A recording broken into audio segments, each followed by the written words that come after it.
On the 12 days of treatments the diet industry gave to us. Overeaters Anonymous. I couldn't do it in the path that I was going.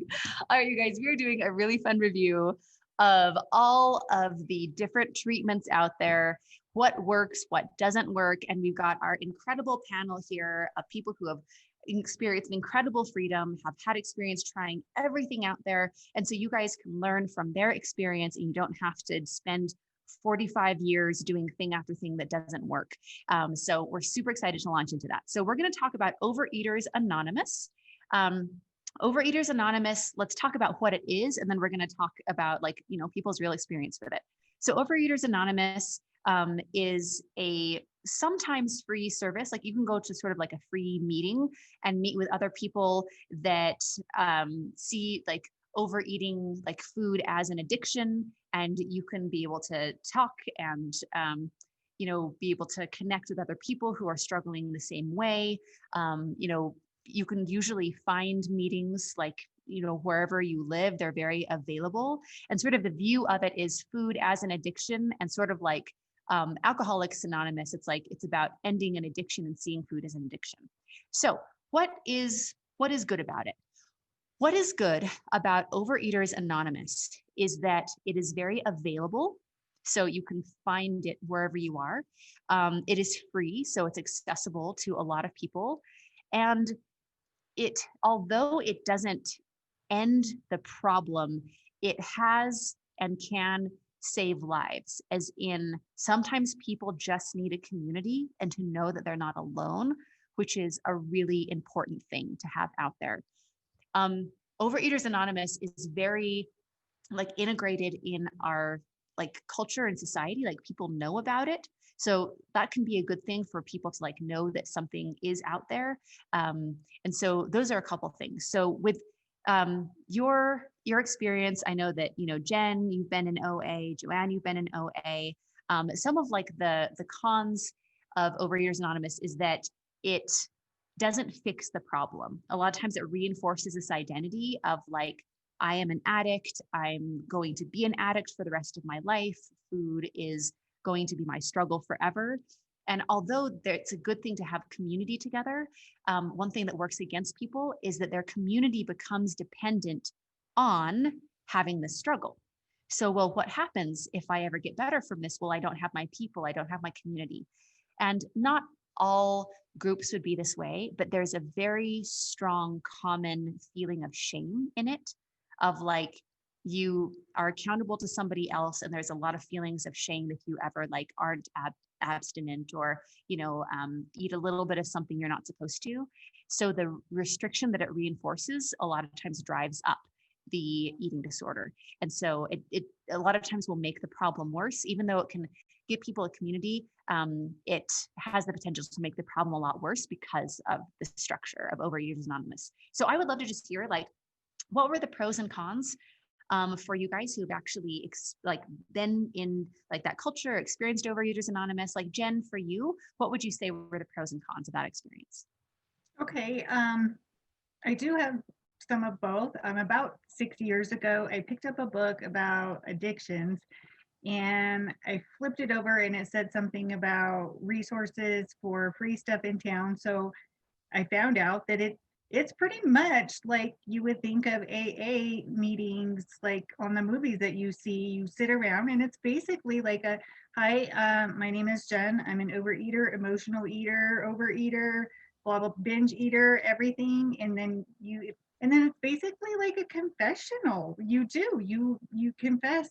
The pros are you do find out that you are not alone. There are people that struggle with the same stuff. So that was the first thing where I was like, oh, well, thank God I'm not by myself. But they give you a workbook, and it's really the 12 steps, just like you have to do the work in a workbook, and they want you to follow the 12-step program of everything. And I feel like I've done all of those in different ways through all of the counseling and life, self-help things that I've already done through all the years. So I don't feel like I needed to do all the 12 steps to fix my eating disorder. So I tried it for about 6 months. I I made a couple of friendships and bonded with people, so that was nice, but I do that anyway wherever I go. But yeah, it just, for me to do a workbook and try and come up with all these reasons and dig deep on these like levels of everything in certain order, that I don't think was relevant in my eating disorder that I created myself. Yeah, thank you so much for that, Jen. Like that's really appreciate like your experience and for giving us a little overview of how that works. And that's totally you to make friends wherever you go. Like yes, of course, you make connections because that's what Jen does. So I just love it. That's really fun. And one element that's important to understand is that shame and restriction perpetuates an eating disorder. So one structure in OA is like you have like a sponsor. And a lot of times that creates a feeling of powerlessness for oneself, because it's like you're taking away the trust from yourself because you're depending on someone else. And with that pressure and accountability and the restriction that comes from that, a lot of times people will they'll be dishonest because of shame and like say they're doing okay when they're not doing okay, or they'll disconnect and they'll hide because they know they can't say that they've fallen off the wagon, and have it be without shame, right? So there's a pattern of powerlessness and lack of trust for oneself that a lot of times comes from those elements, which can be really hard as well. So thank you so much for sharing that. And Joanne, tell us a little bit about like what were sort of some of the pros and cons of your experience with OA.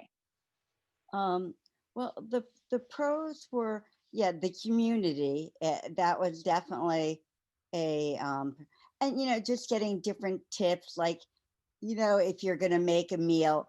For me, I'm not a cook, so I would depend on their frozen foods. And it's like, oh, they've already done the homework for me. So I don't have to figure out how much, protein, blah, blah, blah. Mm-hmm.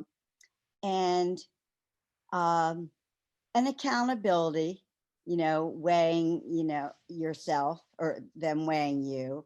The con for me was after, like, I knew I had a meeting that night, I would binge on everything I could because it's like, oh, it's like a free night for me. So Yeah. I just totally, forgot the program and saying, oh, I'm going to eat whatever I can. And then within the next couple days, I will, not eat so much. So when I weigh in again, hopefully I would have lost, a pound or two. So Yeah. All yeah. right. Thank you so much for that, for sharing that. And that's how that cycle of restriction works, you guys. It's like, a lot of people after they meet with their group or whatever, then their binging will be worse than ever because it's like, okay, well, then I've got to get it back together before the next one. So it actually turns into the cycle of the eating disorder. And just like briefly for you guys, like Joanne, why do you feel that OA didn't fix your problem, didn't help with ending your bulimia or showing you how to be free from it? Because I was dependent on what they were telling me instead of listening to my own self. When you were saying with the brain, I am in control. And when I went to that program, I said, okay, you're in control. Tell me what I need to eat. Tell me what I need to do. I'll do it. And that it didn't work. Yeah. All right. Thank you so much for that. And Jen, why didn't like this method, this treatment, end your struggle? There was no fixing everything that was going on in my brain.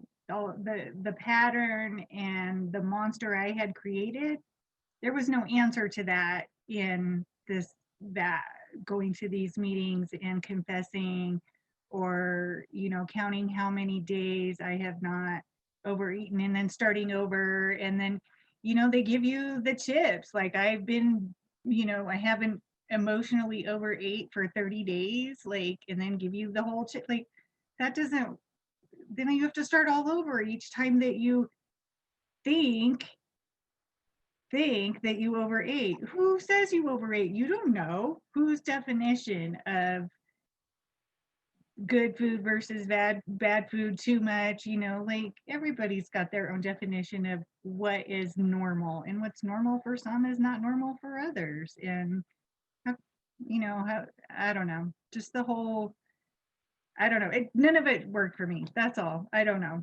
Yeah, no, and I can Good. really appreciate that. And a lot of like with accountability, counting down, like awards for being absent for so long, like it's a wagon to fall off of, right? So again, it's part of the cycle that perpetuates it.